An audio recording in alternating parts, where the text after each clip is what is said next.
always wanted to build a battery powered soldering iron, and I found the solution with this bits. Due to the low resistance of around 2 ohms, they are the perfect candidate and we can use a lithium ion battery. Inside the tip there is a heating element and a thermocouple connected in series. Now if I directly connect the tip to a battery, the tip will overheat and soon fade. If we heat up the tip, that thermocouple will generate slight voltage in few millivolts, and we can get a temperature reference by measuring this voltage. So that things in mind, I started designing a circuit to control the heating element.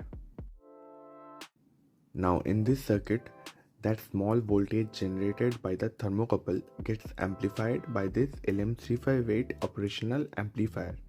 Then this amplified signal goes to the Atmega328 microcontroller. Then this microcontroller decides whether to turn on or off the N-channel MOSFET to control the heating element. Now I start converting the schematic into a PCB, and I will be using all SMD components to make things as compact as possible. Now the PCB is complete and I will save the Gerber files. Now we need fabricated PCB.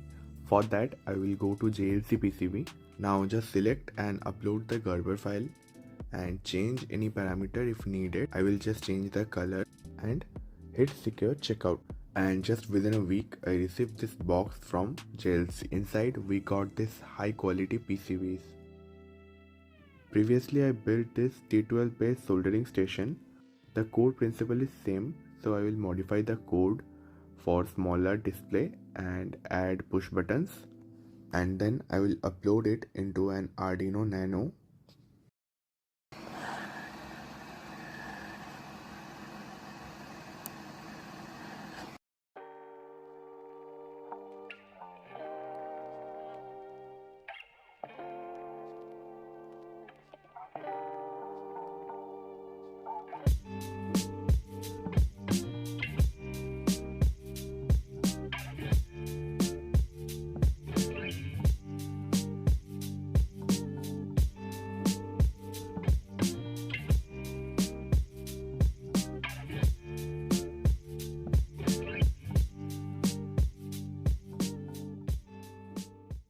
As I mentioned earlier, I will be using an 18650 lithium ion cell. We can get the maximum wattage when the battery is fully charged, around 8 watts. Now to fix this issue, I will be using an power bank module, and the output voltage is 5 volt.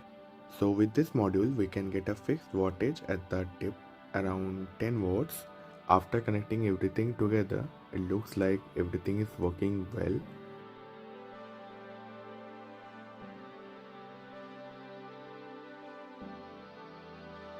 Now it's time to design an enclosure for this. So I open OnChip and start designing an enclosure around the PCB.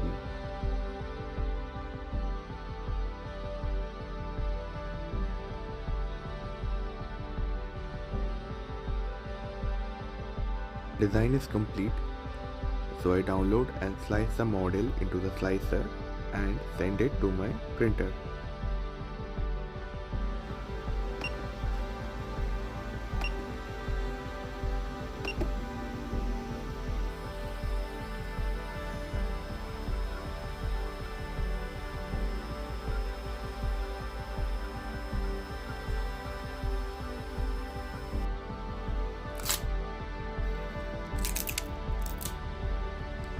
This front section near the tip has to deal with high temperatures, so I printed it in high temperature resin in a SLA printer.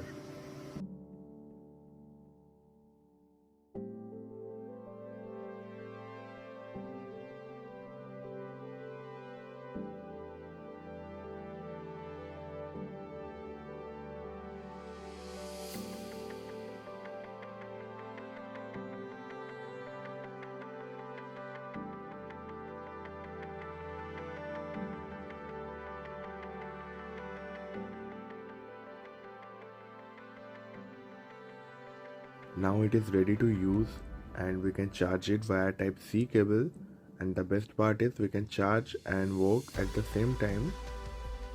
I've checked the temperature with thermal imager and it looks quite accurate. So this project ends here. Stay tuned for more updates.